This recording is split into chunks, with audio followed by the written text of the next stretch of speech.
Hi guys, good morning. So ngayon nandito tayo sa Baler. Sa Baler ng ate ko kung saan ako nakatira. Yes, you had it right. So ngayon ipapakita ko sa inyo ang aming Christmas tree.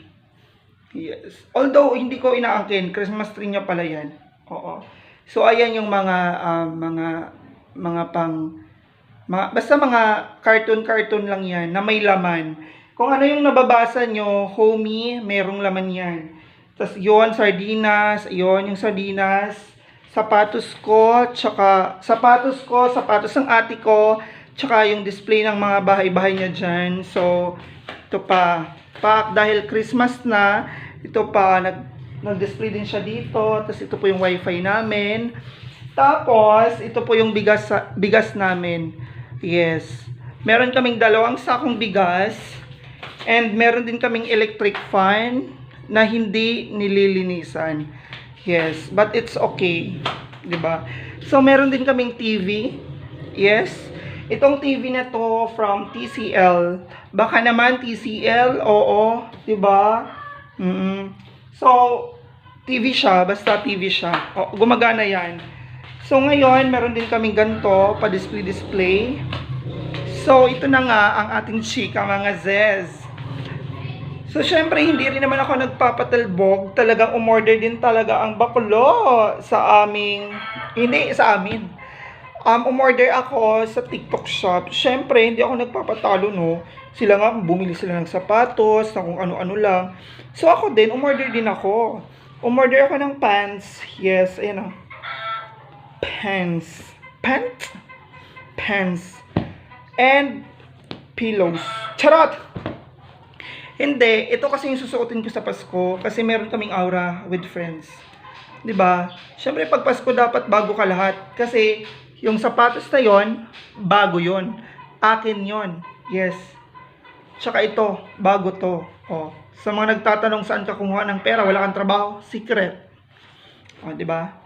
So, kaya rin ako bumili nito dahil magkikita kami ng mga friends ko from mga taga-ibang lugar. Yes. Merong Pampanga, merong Cavite, merong Mandaluyong.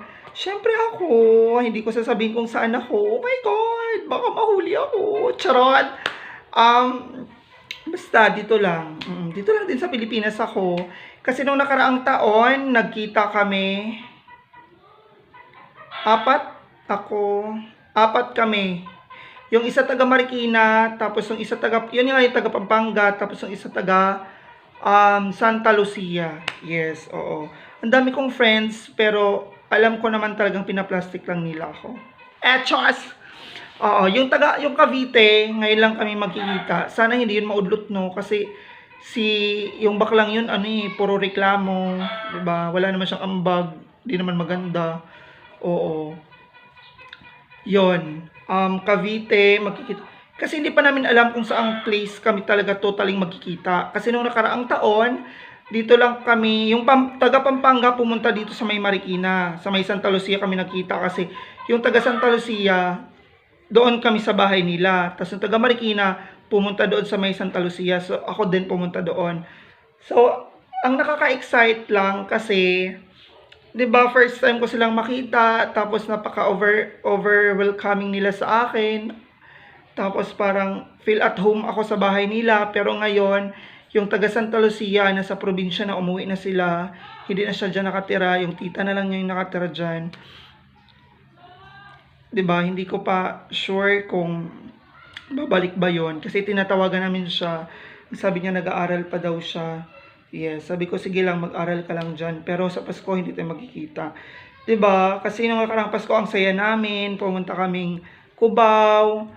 Basta ang dami naming pinuntahan, kahit wala kaming kain noon, kahit wala kaming pera, ang saya-saya lang talaga kasi where friends are friends. Yes, oo. Although nagkikita lang pagtapos nun nakikita na lang kami sa video call, chat-chat, nagkukumustahan kami, tapos ngayon magkikita ulit kami. 'Di ba? So, ang ganda lang talaga. And alam nyo, excited ako sa Pasko kasi nga parang sila na yung kapatid ko. Kasi the way na nag-uusap kami through video call, through chat, kinukumusta kami, nagtatawanan kami. Aaminin ko na pag sila yung kasama ko, sila yung nakakausap ko, parang, alam mo yun, malayang-malaya ako, talagang kaya kong ilabas lahat kung anong meron ako sa katawan kong heart evangelista, di ba? So, kaya hopefully na sana ngayong December 25, tuloy yun. Kasi yung taga Mandaluyong, sigurado siya.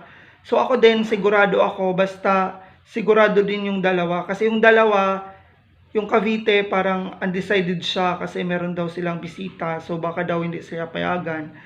Tapos yung Pampanga, sigurado daw siya. Kaso, maghahanap muna siya ng pamasahe. So sabi ko, sige, hanap tayo. Lahat tayo naman, kanya-kanya naman tayo ng pamasahe. 'Di ba? Sabi ko, kahit wala tayong makain, kahit wala tayong pambiling regalo sa bawat isa, at least nandun kayo, nakikita tayo, masaya, okay na ako doon. So ngayon, excited na excited si Bakla kasi nga, 'di ba, unexpected talagang mangyayari na naman to sa amin kasi wala to sa plano namin. Kasi nung nakaraan ding taon, wala yun sa plano. Kasi hindi ko naman din talaga alam na yung taga Santa Lucia is doon siya. Kasi nag-uusap lang kami pero hindi kami nagtatanungan ng place nung taga Santa Lucia. So nagulat na lang ako kasi pumunta doon yung taga Pampanga, sabi niya na nandito ako ngayon sa Santa Lucia, sabi niya. Nandito ako sa yung taga Santa Lucia kasi tsaka taga Pampanga, magpinsan sila. So agad-agad akong pumunta, talagang naligo ako ng very very light. Oo, alam mo yun, nanghingi ako ng pamasahe. Ang pamasahe ko lang, ang pera ko lang noon is 300 pesos. Talagang pinagkasya ko yon. Kasi pagdating doon, may pagkain naman sa bahay nila. Tapos pumunta kaming Cubao. Sagot na nung taga Santa Lucia. Sabi ko, ay, ang bait. Sana ganito. Tapos yung regalo niya sa akin, medyas. Diba? Kasi hindi ko naman kasi alam na pupunta pala kaming Cubao noon. Tapos, sabi niya, tara, mag-Cubao tayo. Ganto, ganyan, chururut. Sabi ko, wala akong medyas. Sabi ko ganun kasi, talagang biglaan nga, sabi niya, nagsapatos ako, tapos walang medyas. Kulang akong medyas. Ganyan. Ito na, sige, yan, regalo ko na yun. Bago pa yon, talaga nakatali pa talaga siya. So, ang ganda lang kasi, alam mo, wala sa plano. Tapos ngayon, pinagplanuhan na talaga namin. Sabi ko na, ako yung nag-open up sa kanila. Sabi ko, sana sa Pasko magkikita ulit tayo. Tapos, yung taga Pampanga kasi galing yung probinsya. Sabi niya hindi daw siya magpapasko dito sa Pilipinas. Sa Maynila. Tapos sabi ko dapat gumawa ka ng paraan kasi nga magkikita tayo, mag-get together tayong apat, 'di ba? Tapos syempre 'di ba? Ngayon lang ulit. So sabi ko sana makapunta ka. Kasi kung hindi siya pupunta tapos tatlo lang kami, okay lang din naman kaso mas okay kasi kung kumpleto kaming apat, 'di ba? Kasi yung taga Mandaluyong, bago lang namin yung naging kaibigan. Nakita lang namin yan sa TikTok. Tas kasi kami, ako, yung taga Pampanga, tsaka yung taga Cavite, tsaka taga Santa Lucia, is sa GC talaga kami nagkakakilala. Nagkaroon pa na ng unang pandemic, unang araw ng pandemic, usong-uso nun yung GC, alam mo yon. So, nakasali ako sa grupo nila, tapos biglang nagwarlahan sa GC, bumuo kami ng GC tatlo, tapos pumasok yung taga Santa Lucia, so naging apat kami. Basta iba-ibang GC na pasukan namin, pero still kaming tatlo, buo pa rin kami. Tapos hanggang sa napasok yung taga Santa Lucia, tapos ngayon may taga Paranaque.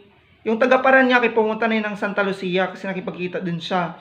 So yung taga Paranaque, friend din namin yun, pero ngayon busy siya.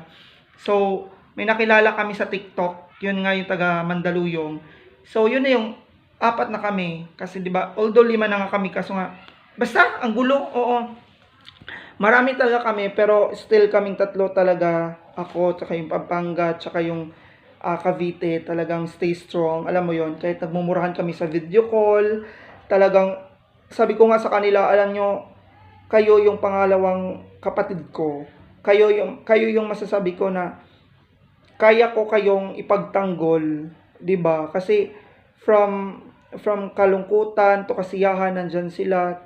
Kokol ko lang sila, uy bakla, chururut, kumusta ka na? Anong problema? Alam mo yun, yung mga kabalbalan na kwentuhan, talagang yung mga experience namin sa buhay, kinukwento ko sa kanila, nagkukwento din sila sa akin. Talagang kung ano yung ganap. So talagang sabi ko, ang bless ko sa inyo. Yes, na sana hindi ito masira kahit magkalayo tayo.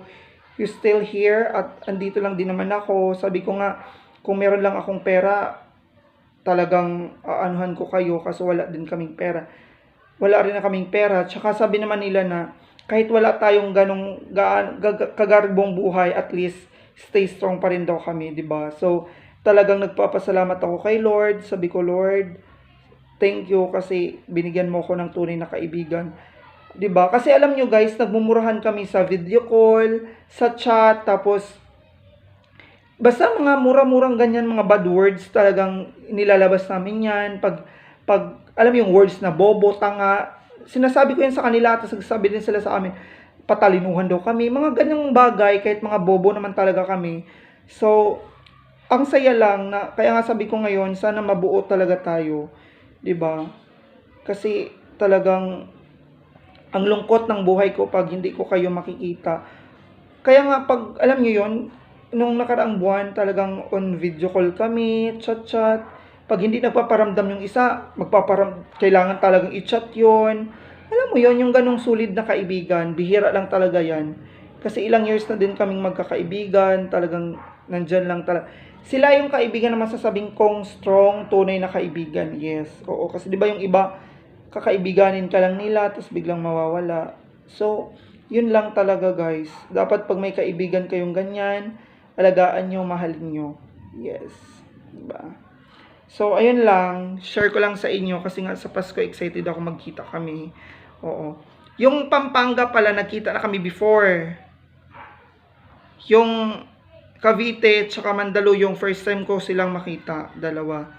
Tsaka nung nakaraan buwan, nakaraan taon pala, nakita na si Pampanga at si Cavite doon sa may Caloocan. Dapat kasama ako noon kaso wala akong budget noon. So ngayon, ang lakas ang loob ko kasi nga, 'di ba? Sabi ko kahit sana malapit lang para kahit 100 na pera ko go. 'Di ba? Kasi magkano lang din naman pamasahe sa tricycle. 'Di ba? Ang sarap-sarap lang sa pakiramdam na meron kang friends na ganyan. Oo. Yun lang. 'Di ba? Bye-bye guys.